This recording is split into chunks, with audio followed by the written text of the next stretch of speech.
We absorb both parts of the personality, the parts we like and the we don't. They become a part of us. And the things that we don't like become our shadow.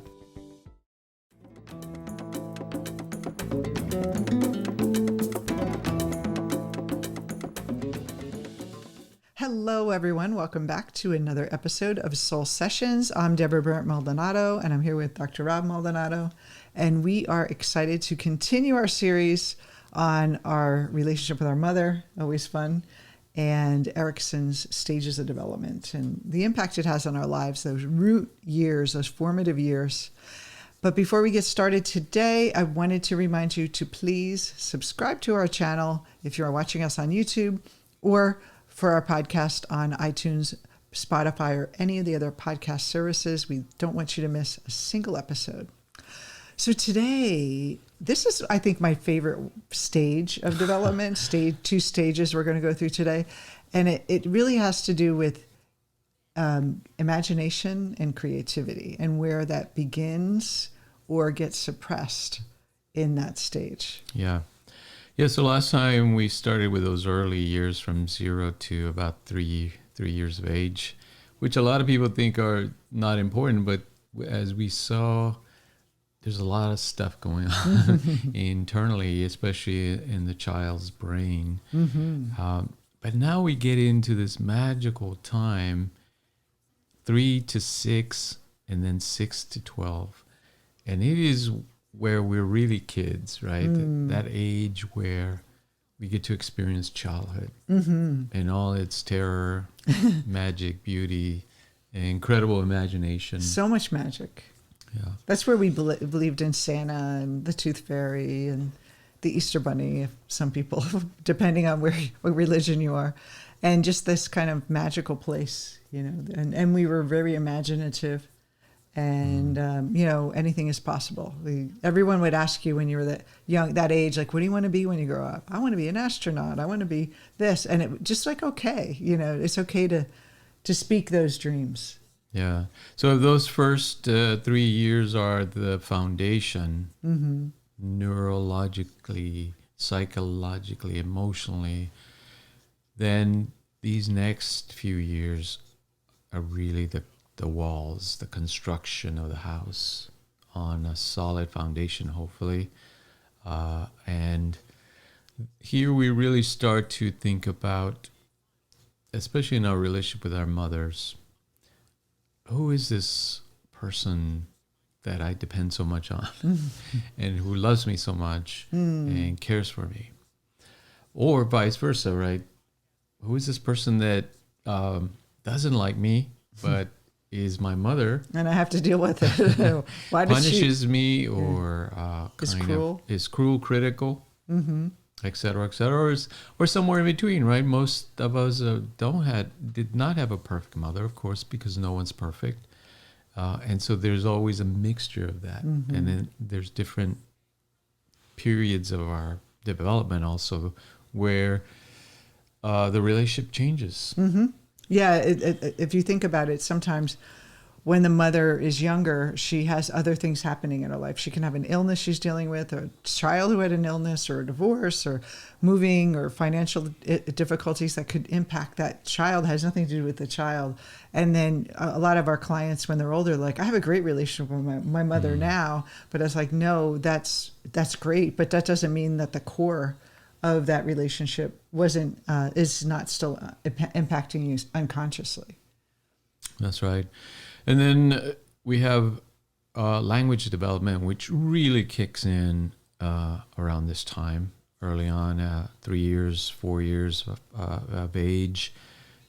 I've seen 3-year-olds that are telling stories already, like creative stories. They're making up stories. That's an incredible feat that the brain does. Because if you think we're born with no language at all.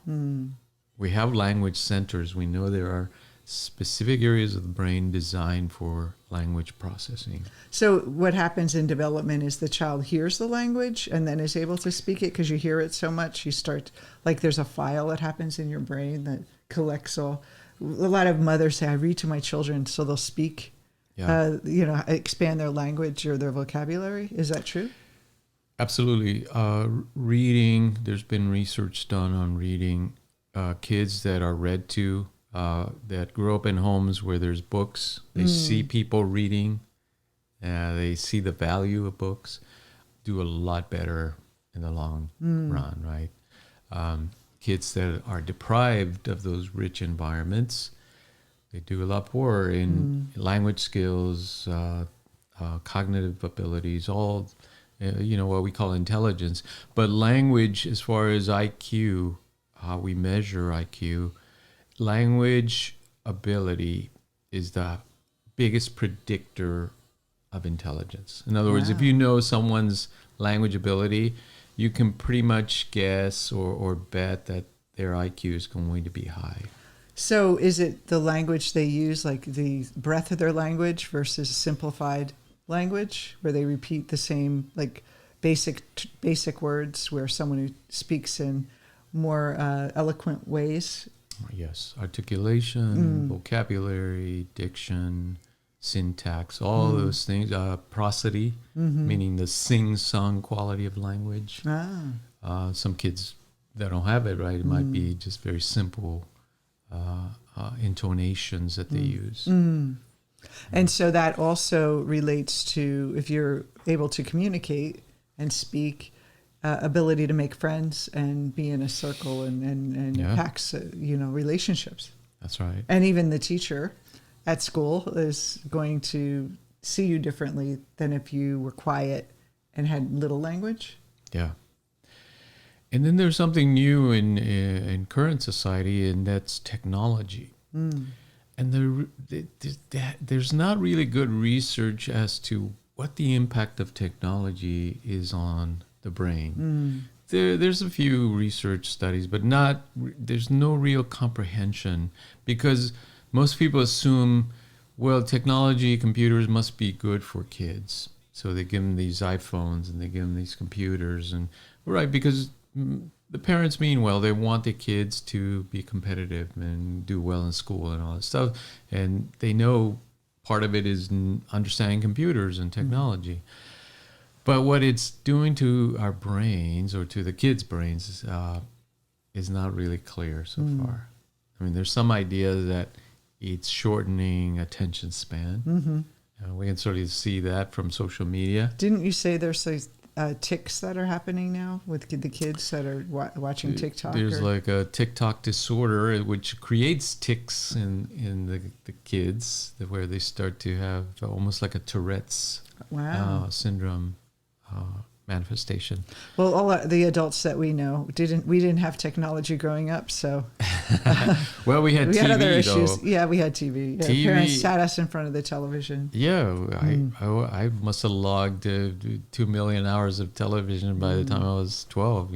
It's but yeah, all those experiences, of course, because now at this stage, in the beginning, like early on, our brain overproduces neural connections.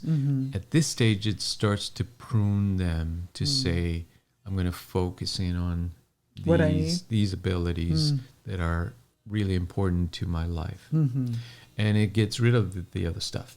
So it's the use it or lose it principle, right? So we have an overabundance of neural connections, and then it says, I don't need a lot of this stuff. Let's preserve some energy and focus on what I'm experiencing and what appears to be in my environment. So if books are in your environment, you're going to develop those abilities, those skills, because your brain is going to keep those neural connections and get rid of the other ones.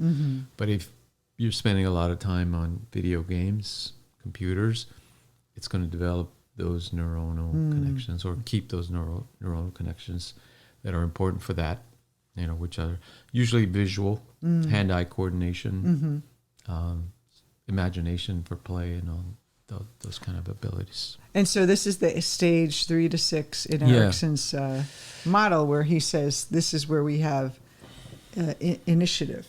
Initiative versus guilt. So initiative versus guilt, meaning, do I have a sense of going out into the playground, the school, kindergarten, wherever I'm at, and do I feel confident enough to take the initiative with things, initiate play, initiate friendships, or do I feel guilty, like I'm doing things wrong? You don't like kind of you feel incompetent in a way? Incompetent, maybe like that previous stage, maybe there's a little bit of shame left over from that. I'm not sure of who I am. I'm not confident. So the guilt would be toward like you feel bad that you can't do it, and you feel guilt that you tried. Is that what it is? So it's like I did it and now I'm disappointed. Now I feel guilty. Yeah. Well, let's look at what Erikson says. So guilt, he says, is expressed this way: tendency to get depressed easily. Puts themselves down. Like that self-critical. Yeah.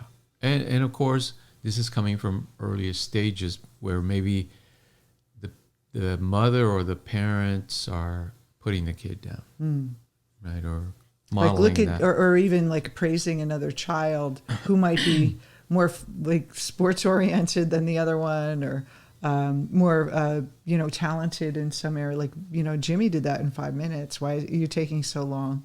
Or, comparing the siblings. Yeah. Slumped posture, meaning They're like, yeah, you can see it in the body language. Poor eye contact. Again, that ability to look at somebody in the face, in the eye, and say, yeah, I am who I am, and I'm okay with it. And low energy. You know what it feels like? It's like, I don't belong here.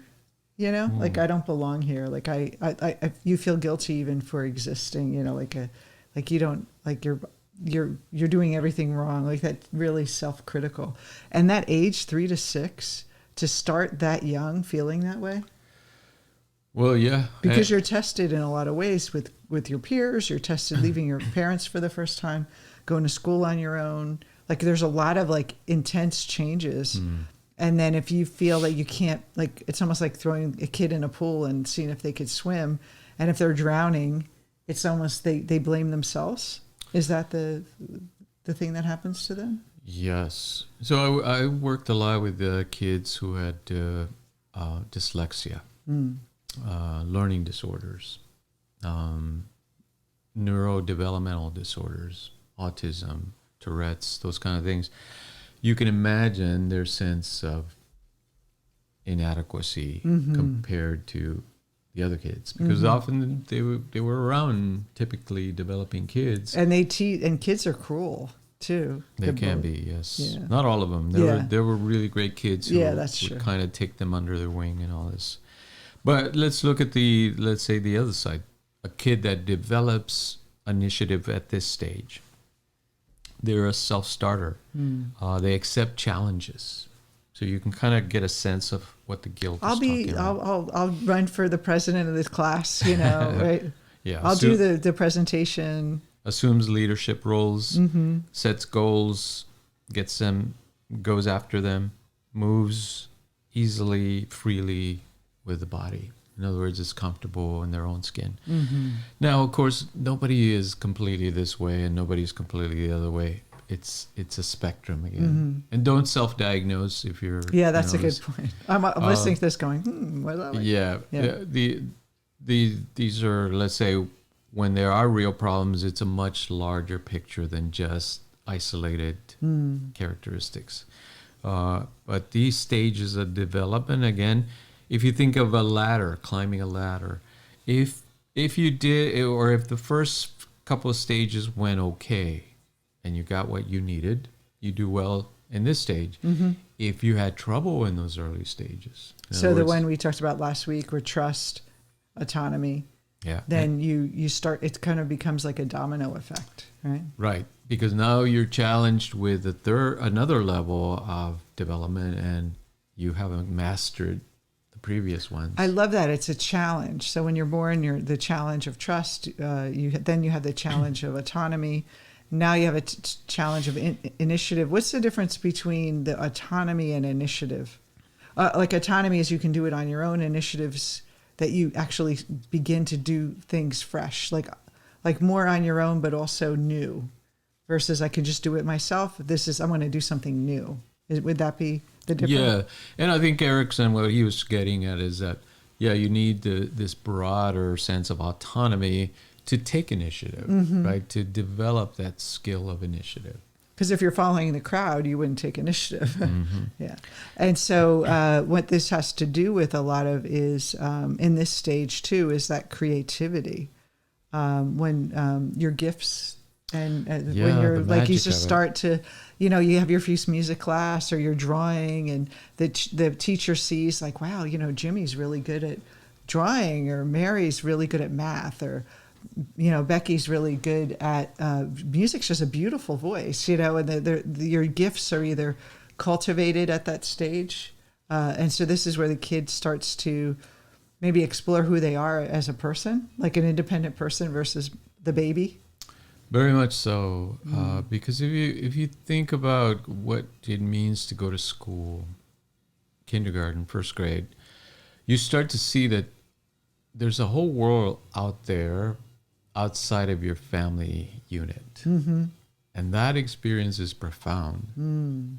It gives you a sense of, oh my God, there's this huge world, so many people. I feel like everyone remembers their first day of school when it's like a very profound, it's like I'm trying to think of the word, that pathway in life, that milestone that you're stepping from being a baby to being toward an adult. You're not person. A baby anymore. You're not a toddler anymore. You're a kid now.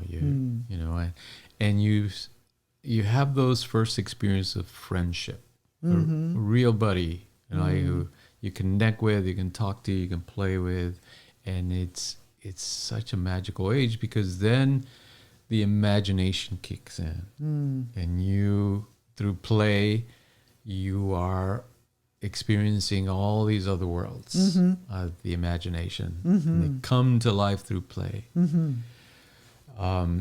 We know right now, kids have play deficits. They're not getting enough play. Right? Because they're in front of the tablet? Or in part, but also because culture's so different now.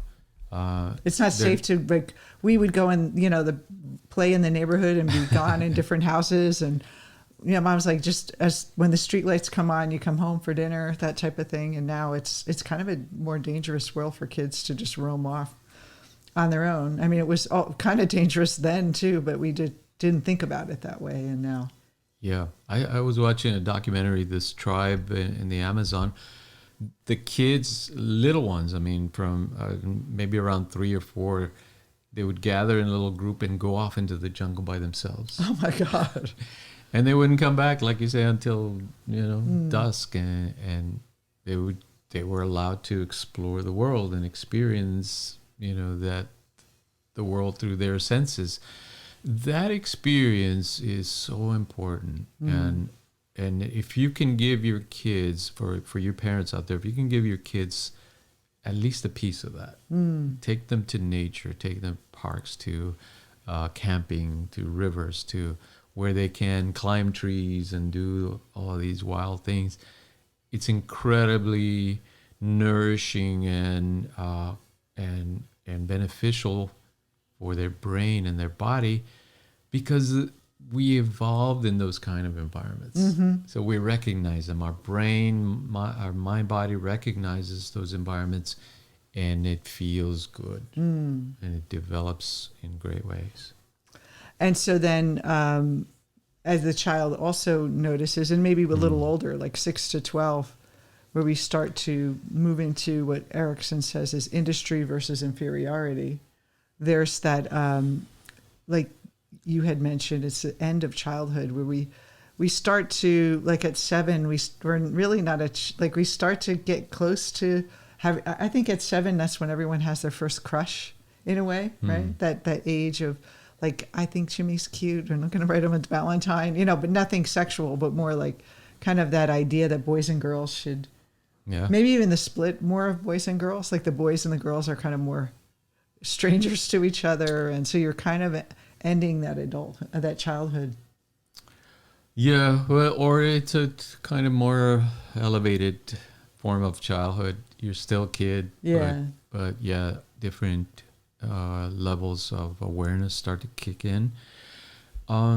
The teachers have a big impact on us as well. Mm-hmm. The people that teach us early on, first grade, second grade, third grade, those teachers, because they're getting in at such an early age, again, a lot of people think, well, they're not teaching you anything huge, right? But it's you observing them and you learning from them directly, right?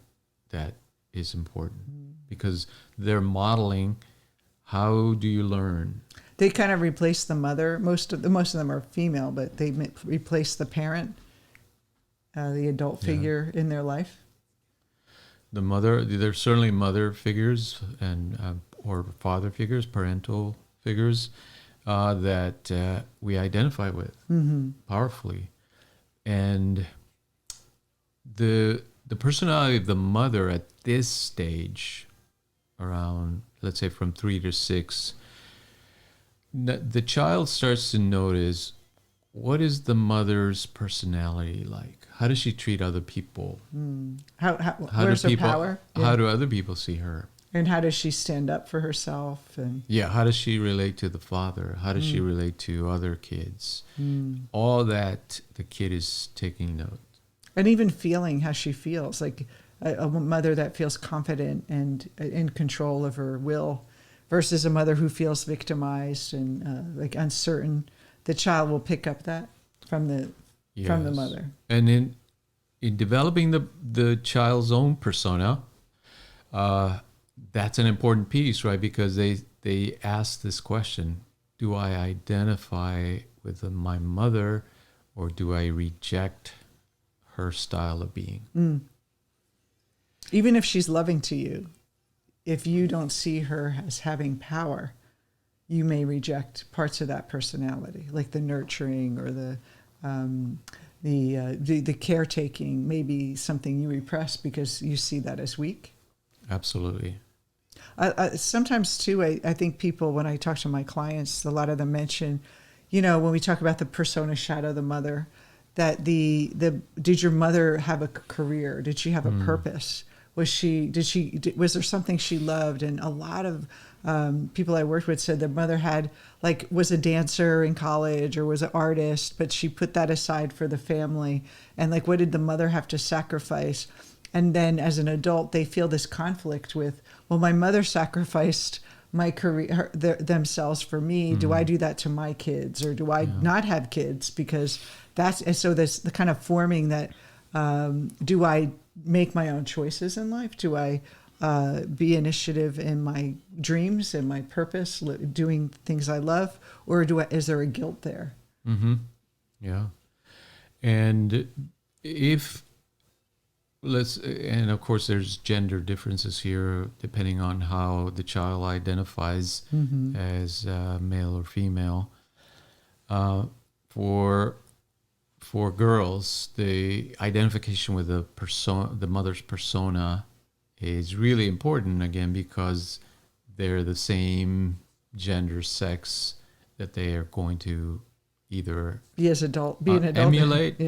I'm going to be like my mother. Yeah. Or I'm going to move away from that completely to the opposite end of the spectrum. You don't know how many times I've heard, I am nothing like my mother. And then after working together, I'm kind of like my mother in those ways that you can't even see it. Because we absorb both parts of the personality, the parts we like and the we don't, they become a part of us. And the things that we don't like become our shadow. Yeah. And of course, you have the genetics. You have 50% of your mom's genes, and then she's the one that's teaching you language and culture and all these skills. So she's going to have a big influence on you, whether you like it or not. People that push their mother into their shadow, meaning they reject the mother, she didn't go anywhere. She simply went into the personal unconscious, as Jung would say. And there, she's going to have a powerful influence on the way you see yourself in the world because you're rejecting her. And anything you reject will persist. Like Jung says, what we resist persists. That's what he means. Well, it has power over you. It has power over you, yeah. You're running away from it. Therefore, it's a big part of your psychology. And so, do we want to move on to the next phase, 6 to 12? The years where we start to, start edge toward puberty. Yeah. This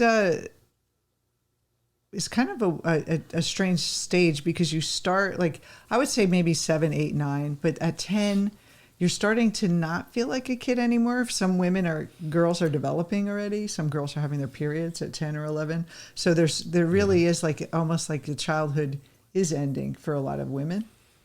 Yeah, especially when there's a lot of chaos in the family. There's actual research that kids develop faster when there's that pressure. Oh, really? Yeah. So they'll have their periods earlier.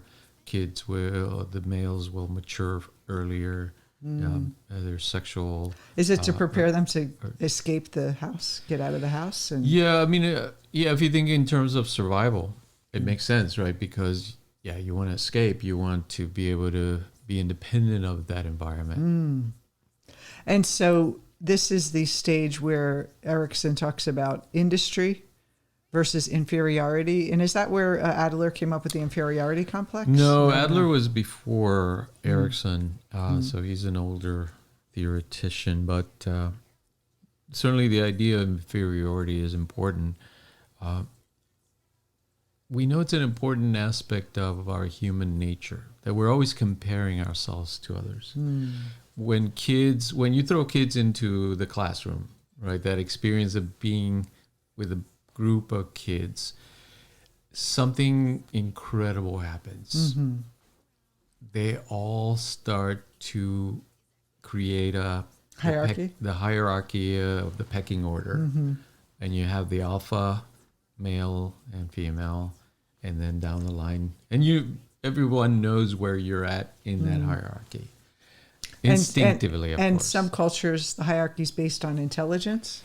In some cultures, it's based on pretty. Some cultures, it's that personality, the charisma, skill, like the football player, the sports person. The A students, etc. Even the bullies sometimes could be the superior because they kind of run the room.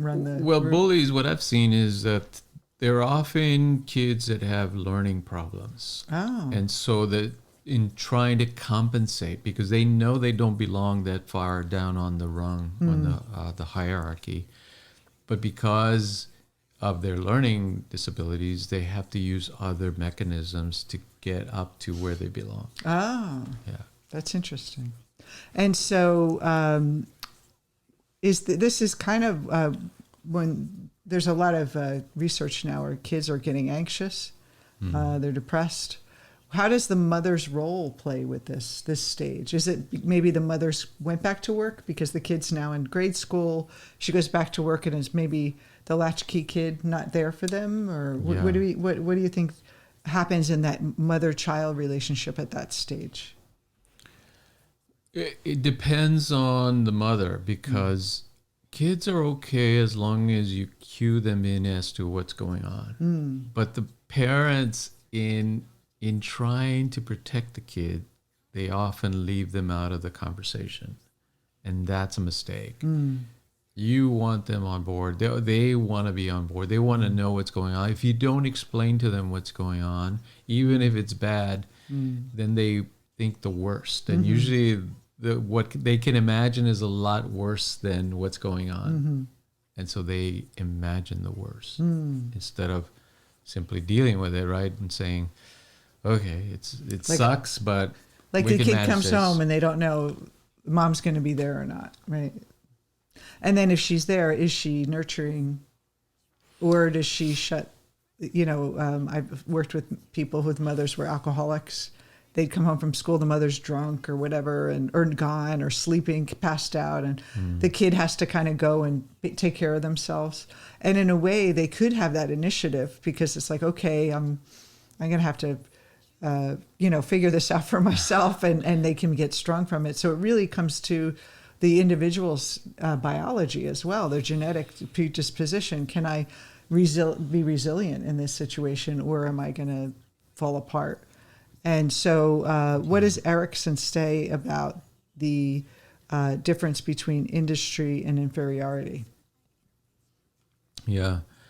So let's look at the list of traits and how these are expressed. So in inferiority, the child might be timid, withdrawn, overly obedient. Oh, that's an interesting one, right? That they're too obedient, meaning they never break the rules. Yeah, that's me. I don't like breaking the rules. Some perfectionistic tendencies. Yeah, maybe. yeah. And procrastination too, like that kind of. Yeah, procrastination, obviously, because if you're afraid of making a mistake, often procrastination is safer. They're an observer, not a producer, and they question their own abilities. Of course, has to do with self-efficacy, meaning the sense that you can do something is low. Or even that facing challenges, that sometimes when things are tough, they give up really easily because they can't do it or they don't think they can do it, where someone who has that industry can say, you know what, let me figure this out. I'm going to take that challenge. It's very different. And I think that's when I say the mother wasn't available, or she was, depressed or whatever was happening, the child can make that choice, right? It's not like the mother did this to me, but the situation is one thing, but the child can make a choice of what would be best for me. I'm going to make the best of this. I'm going to build, a fort inside my room, and I'm going to use my imagination, or I'm going to write, or I'm going to do something, or I'm going to sit there and feel sad or wonder what to do, right? Yeah, so on the opposite end of the spectrum, then, if the child is not incompetent, but in the state of competency, they wonder how things work. They're curious. They finish what they start. They like projects. I love learning new things. Love a challenge. Enjoys learning. Like almost like someone who loves a puzzle. Likes to experiment. Yeah. So again, it's that spectrum. Most of us, we're somewhere in the middle, right? No big deal. But to know some of these things, to understand where do they come from?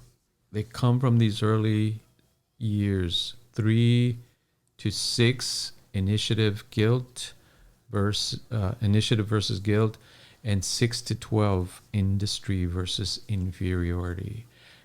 Remember, the neurological foundations were laid on in those first 3 years of life. Then in the second stages of life, we start to build our personality. And more of a social personality at this point, right? We're now relating to not just our parents and our siblings, but our peers. And we're starting to establish ourselves with the people the age group that we're going to basically spend most of our life with. Our early life, the first 10 years are with the parents, and 80 of our years are with our peers. And so we forget that that's such a big part of it. And so this would you say the foundation of a lot of your ability to relate to others in a deeper way too? Like, I know the core is there, but this is like cultivating those social skills at that age. Yeah, absolutely. Because again, it's like scaffolding. These stages work to create the infrastructure on which we build our life. Yeah. And if these are not there, no big deal. If you understand kind of what you went through and at what time in your life you experienced these things, you can always develop them now in a conscious way.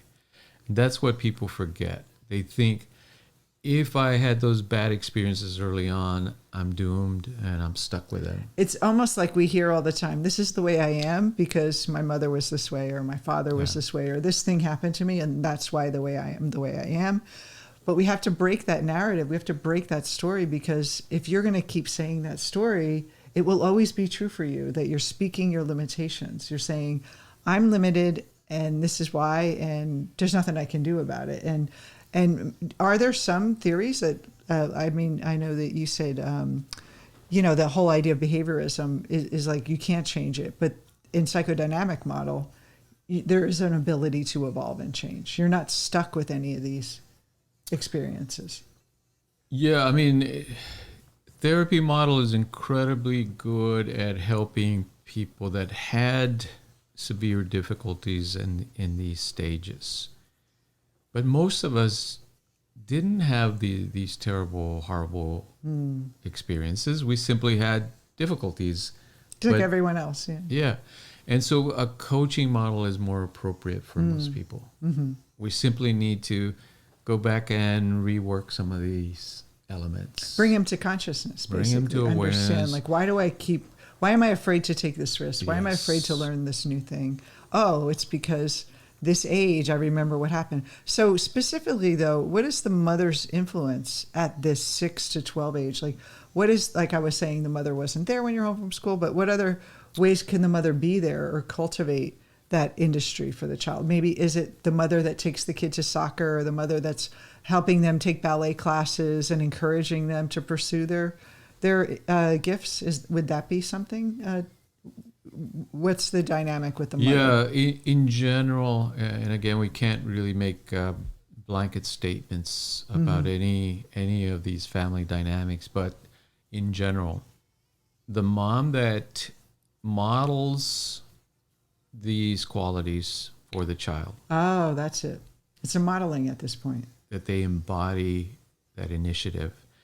That when things go wrong, when there's stress, when there's problems, they're able to work through them in a logical way, meaning they don't freak out, they don't despair, they don't fall into depression, they don't get angry, they're able to be flexible in their reaction, their response to life.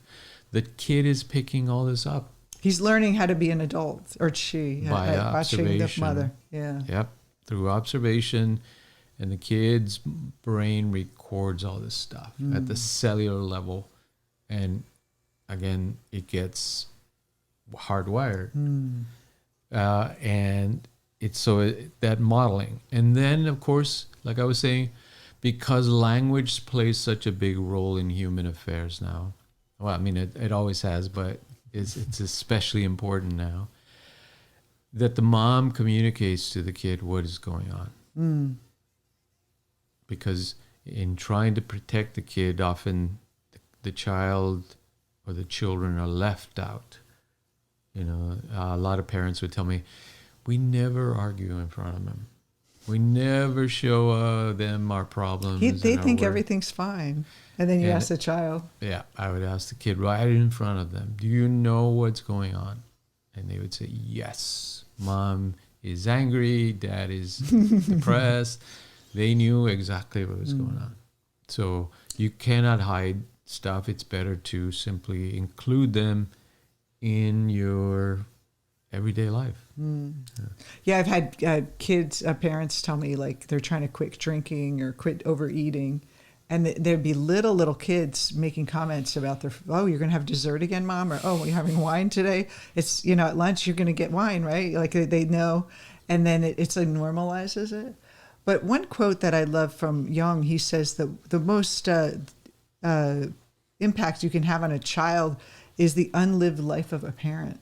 And so for me and for everyone, if your parents aren't pursuing their purpose, if they don't see life as initiative and the world is friendly and anything's possible and try things and be willing to fail, if the parent doesn't model that, the child, and most of us didn't have parents like that. So for us to wake up at midlife saying, I want to live my purpose, I would think that that we didn't have a model for that. So as adults, we have to basically cultivate it ourselves. That is, how do I become innovative? How do I become unstoppable? Where do I get that from? Because it wasn't modeled for me.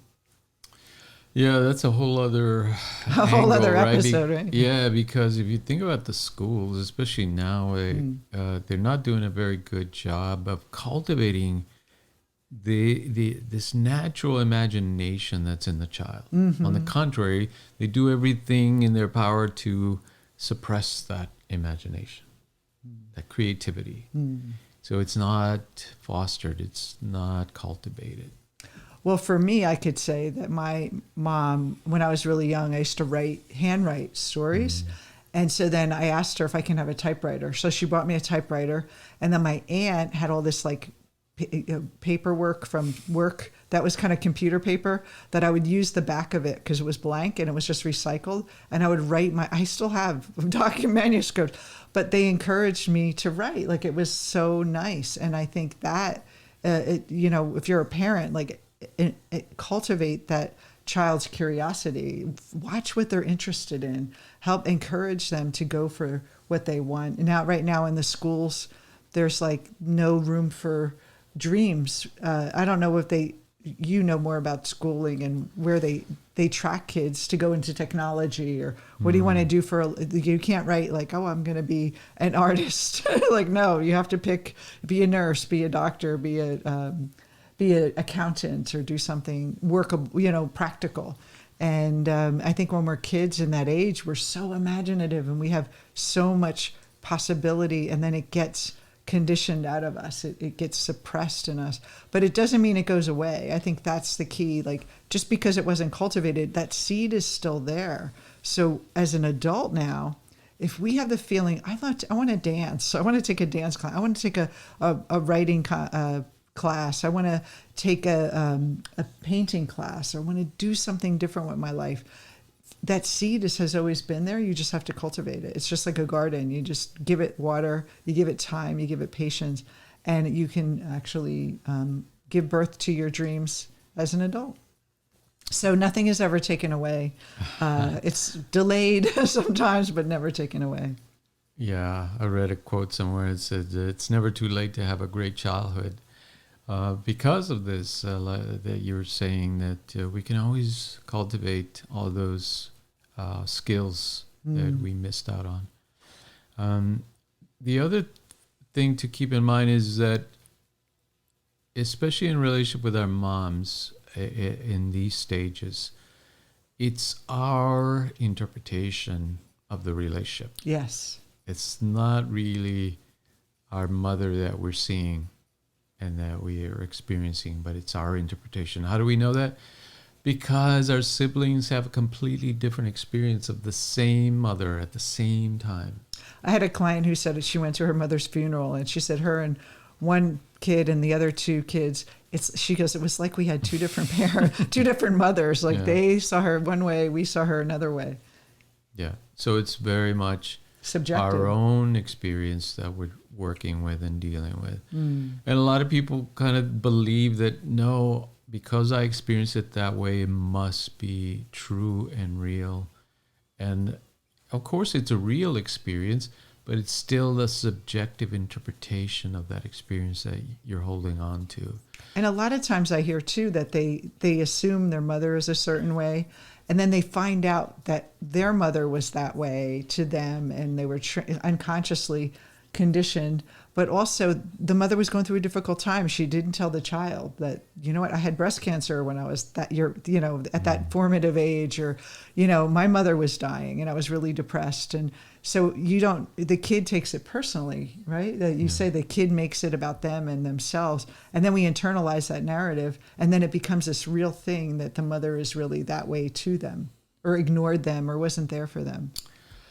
Or worse, I hear a lot of people say, I had a narcissistic mother. And unless she was really psychiatrically diagnosed with narcissistic personality disorder, I wouldn't say that.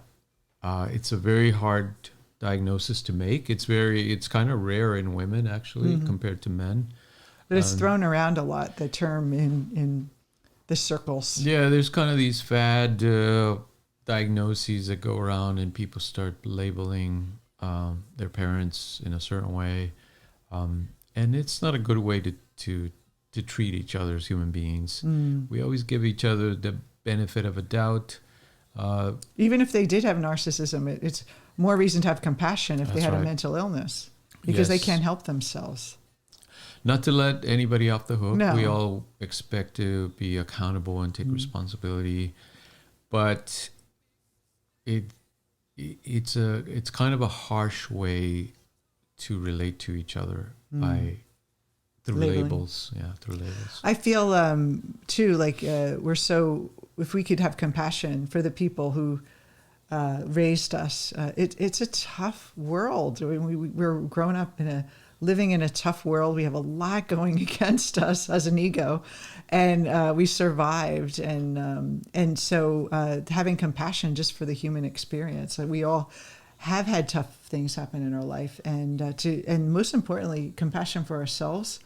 And that the people around us didn't know any better. Not to get them off the hook, but it's not personal. Like it's not about that you're unworthy or bad or that this happened to you. It didn't happen because of something you are, or you're not lovable. You're not wanted. It's circumstances that show up. But having compassion for people in general, because we're all fighting a battle, this battle of life.